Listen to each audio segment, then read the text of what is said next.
Hello, today I want to show you how to do a quick round brush blowout on your hair. This video is 5 minutes because I wanted to show you in real time how quick you can do your own hair.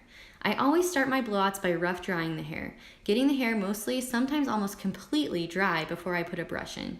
The physical act of the heating and cooling of your hair is what locks in the bounce, so putting a brush in when your hair is wet is just a waste of energy. When I rough dry, I really like to move the root around and blow dry it forward to get that volume locked in.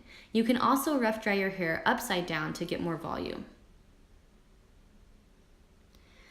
Before I round brush, I section my hair off into 2 sections. And I like to do that because it gives me more control not having to fight getting the other hair out of the way.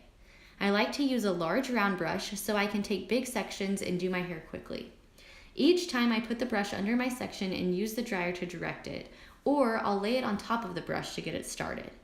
When I'm doing my own hair at home, I don't like to have a nozzle on the dryer because for me, it tends to just get in the way. Here you can see I'm using my blow dryer to direct the hair and get it smooth around the brush. Using your blow dryer as a tool to move and hold the hair will help you move faster and not have to set everything down each time you start a new section. Here I'm just going underneath to try to get that hair more smooth and then twirling it back a little. If you ever get your brush stuck in your hair, do not panic. It's usually just one strand causing the mess, so gently start pulling off a little at a time and it'll eventually all come loose.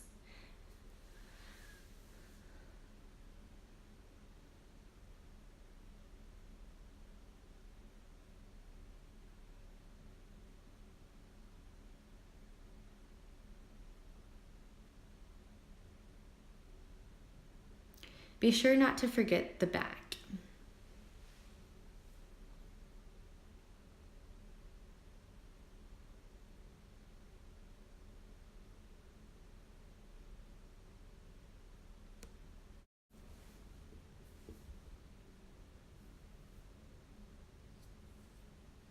When I get to the top section, I like to try to push the hair kind of back onto my brush to give it a more blown back look.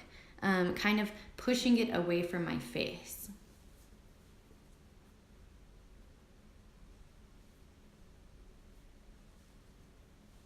Pushing it away from your face will kind of help give you that Farrah Fawcett, I just like wind-blown look. Again, here I'm just going back underneath the section, getting it on my brush and just smoothing it all out. For the bang, I usually start by going forward first to get it to start sweeping in the direction I want, kind of across my face. Then eventually I'll move kind of the brush off to the side so it'll fall back a little bit more.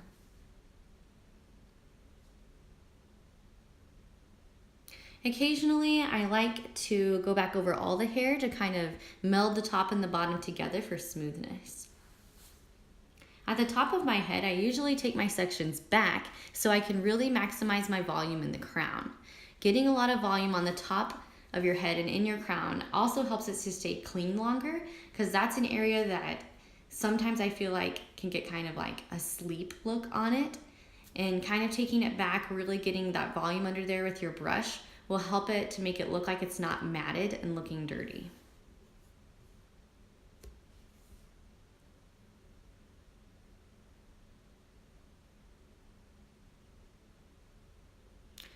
Here I'm just kind of putting the final touches on the areas that I feel like need to be smoothed out a little bit more.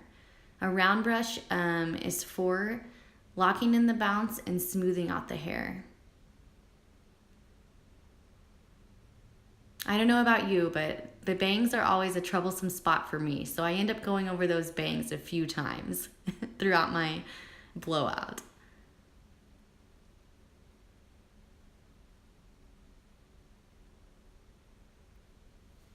When you're done with your brush, don't forget to blast your hair with a cool shot.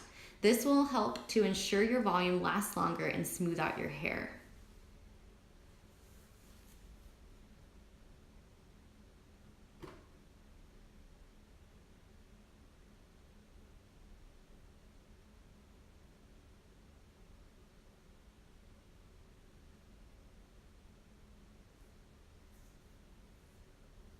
Finally, when you're done with it all, double check to make sure everything's kind of in the place that you want. I rough it up a little bit more. Sometimes I'll use a dry texture spray or a hairspray, and then I'll just piece it into place.